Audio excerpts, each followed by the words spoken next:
Assalamualaikum warahmatullahi wabarakatuh. Thank you for all panel. My name is Muhammad Zikri Bezaini. I want present my final year project. My topic is development of rainfall temporal pattern for Rompin district. This is my table of contents of my presentation. Introduction, problem statement, objective, scope of study, significance of research, literature review, methodology, result and discussion, conclusion and recommendation, reference. I will start my presentation with introduction. Generally, rainfall temporal pattern RTP is used to represent the typical variation of rainfall intensities during a typical storm and give the proportion of total rainfall over certain time interval which then given rainfall duration.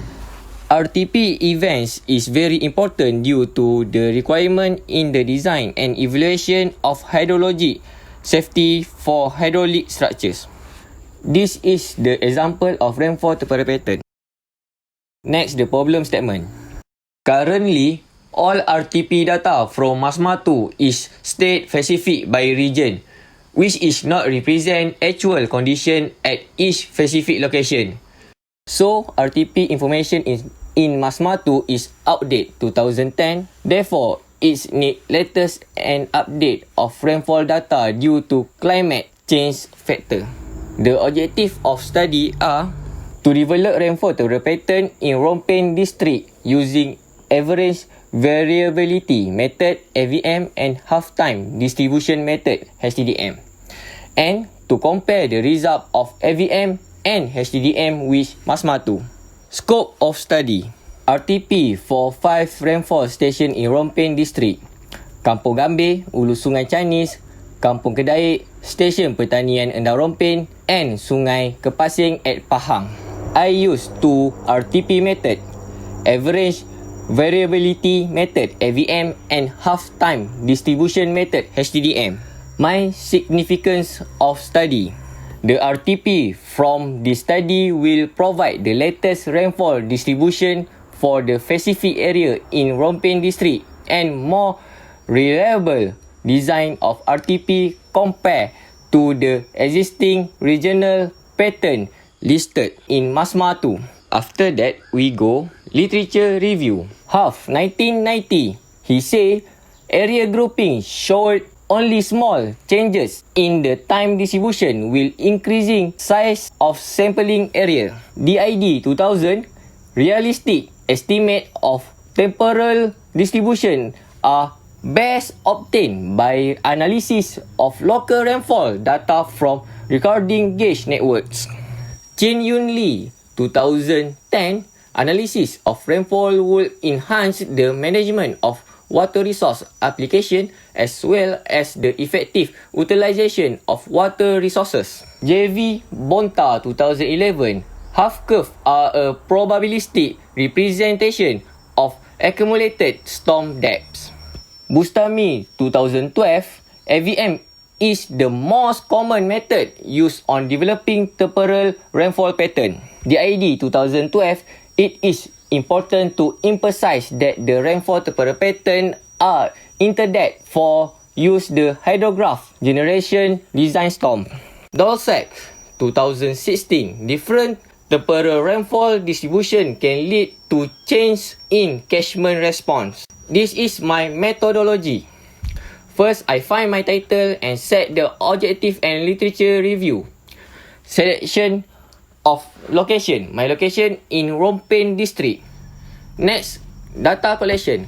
Rainfall data for 5 stations in Rompin and data collection for 19 years start from 2000 to 2018. After that, analysis data. I extract rainfall event and MASMA 2 as a reference. Rainfall temporal pattern development. Average variability method AVM and half time distribution method HTDM. Then I make the comparison. I continue with analysis and discussion. Lastly, I make conclusion and recommendation. This is the study area rainfall station in Rompin. From the map and table, show the station ID, latitude and longitude of the 5 stations I study. After that, the RTP method. First method is AVM. The procedure is first select and rank 10 most intense rainfall of each interval. Second, determine the percentage of rainfall occurred in each interval. Third, calculate mean for rank and percentage of rainfall for each interval. Fourth, assign new rank based on means of rank and percentage of rainfall. Fifth, convert the percentage rainfall into fraction of total rainfall. Lastly, plot RTP and multiply fraction value with design rainfall amount to get distribution of rainfall in each time interval. Second method is HTDM. The procedure is divide recorded storm distribution pattern in 4 equal probability groups quartile from most severe to mildest. Second, construct time distribution pattern median curve for all quartile. Lastly, construct histogram of 10%, 50%, 90% probability for each quartile. We go to result and discussion. Bar chart from AVM and histogram from HTDM. Represent the event for 15 minutes, 30 minutes, 60 minutes for every 5 minutes, 120 minutes for every 10 minutes, 180 minutes for every 15 minutes. This is the result for Kampung Gambir. Second, for Ulu Sungai Canis. Third, Kampung Kedai.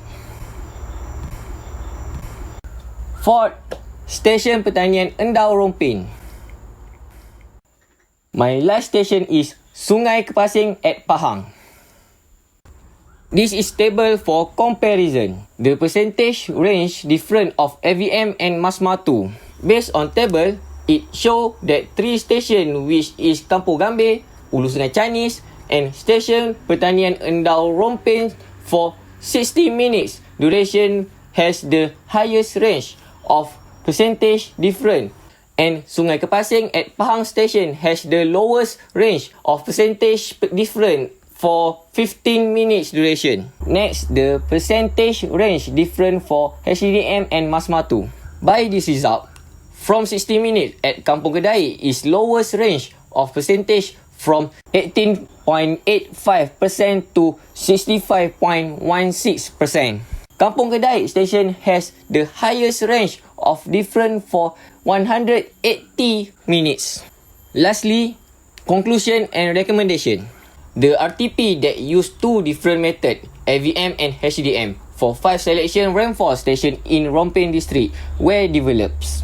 All RTP obtained are compared with the normalized design rainfall temporal pattern developed in Masma 2. Then we get all station has the difference of percentage less than 100%.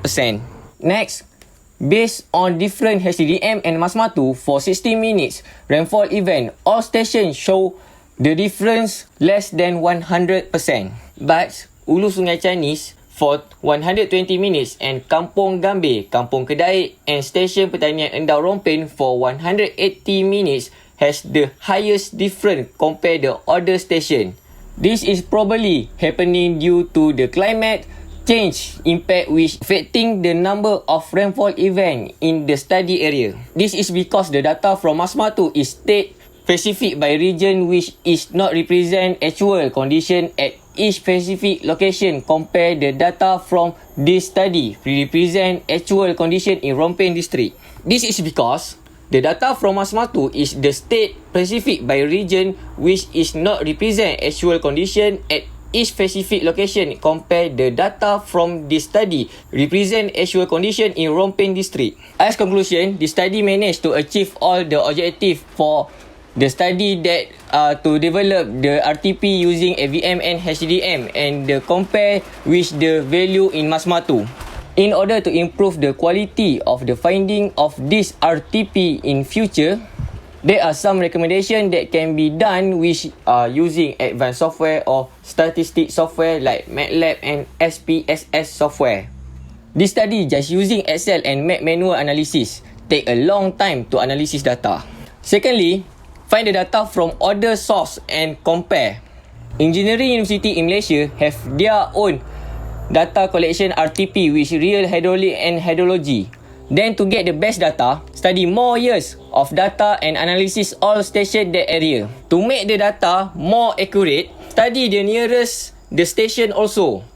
Lastly, using other method to make properly RTP, such as rectangular distribution, alternating block method and SCS time distribution. This is because every method has their own advantage. This is my reference. That's all from me. Thank you to all of you.